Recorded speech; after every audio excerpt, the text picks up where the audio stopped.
Baik, Bang Pitra, kita beri kesempatan kepada Bu Titin dulu. Mas, nggak usah dipotong ya, Mas Pitra. Jadi dalam persidangan... Silakan aja Mbak, 20 jam buat Baik, Mbak. Bang Pitra, baik. Bu Titin silakan.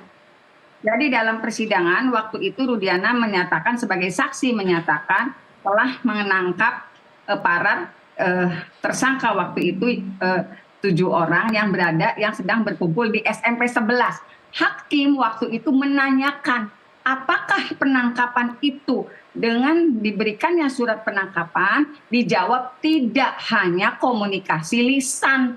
Itu di dalam sidang pengadilan yang saya hadir, bukan Mas Pitra yang hadir. Tetapi dokumen yang kita miliki, ini ada surat penangkapan SKK 244 2016, tidak ada nama Bapak Rudiana. Ini sampelnya basah, nggak ada Bapak Rudiana. Sementara di persidangan, Bapak Rudiana mengakui menangkap bersama anggota lainnya, diperkuat oleh Gun sama Mas, nggak usah motong, saya juga masih ngomong. Bu Titin silakan, silakan lanjut, Bang Pitra. Iya, kan saya akui iya gitu. Terus?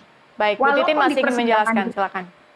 Walaupun diakui di persidangan dia melakukan penangkapan bersama anggota lainnya dan terkonfirmasi saat kesaksian anggota lainnya kayak Gun, saya harus buka lagi berkasnya, mengakui di telepon Bapak Rudiana untuk melakukan penangkapan, kemudian melakukan penangkapan, dan hakim sempat menanyakan apakah penangkapan itu dilengkapi dengan surat, tidak hanya komunikasi lisan.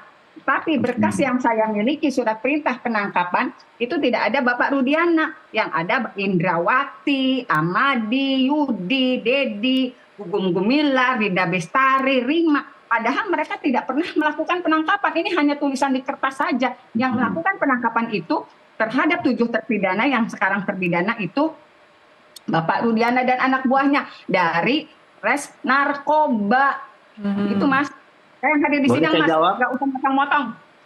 Masih, oke. Boleh saya jawab? Bu Titin sudah selesai? Baik. Boleh selesai, Bang Pitra silakan. Oke.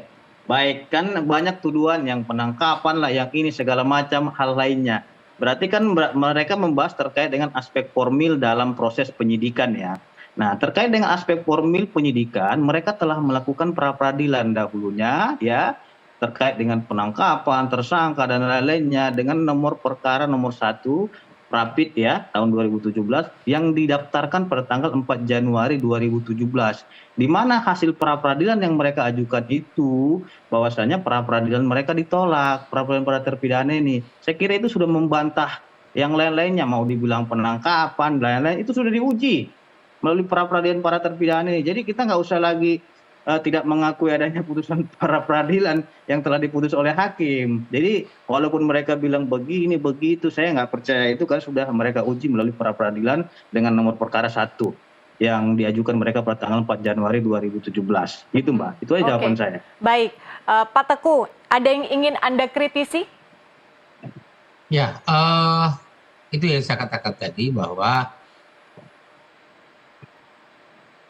ke depan, termasuk ini seharusnya perjuangan saya, perjuangan Bu Titi, perjuangan Adinda Fitra, bahwa kita harus mengkritisi proses penegakan hukum dan penggunaan kewenangan-kewenangan oleh aparatur penegak hukum, dan menjaga, mengkritisi agar dalam penggunaan kewenangan tersebut tidak ada pelampauan batas kewenangan. Semua dalam track yang benar. Nah, kita tidak boleh mendua, bersikap hari ini kita membela sesuatu, tapi pada saat kita membela sesuatu, kebenaran kita tutup. Pelanggaran-pelanggaran hukum kita cari-cari bahan penutup. Next time ketika menimpa kita teriak sangat keras. Saya ingatkan contoh yang selalu saya gunakan sebagai bahan, bahwa ketika 6 orang anak manusia dibantai di kilometer 52, semua kita diam. Tapi begitu ada 1 orang saja yang dibantai oleh atasannya, semua teriak. Akhirnya kita bermuka dua. Pada saat orang lain yang kena, kita diam. Tapi ketika kita yang kena, kita teriak sangat kencang. Itu bermuka dua namanya dalam proses penegakan hukum. Kita hanya berjuang kalau kita yang kena. Kalau orang lain silahkan.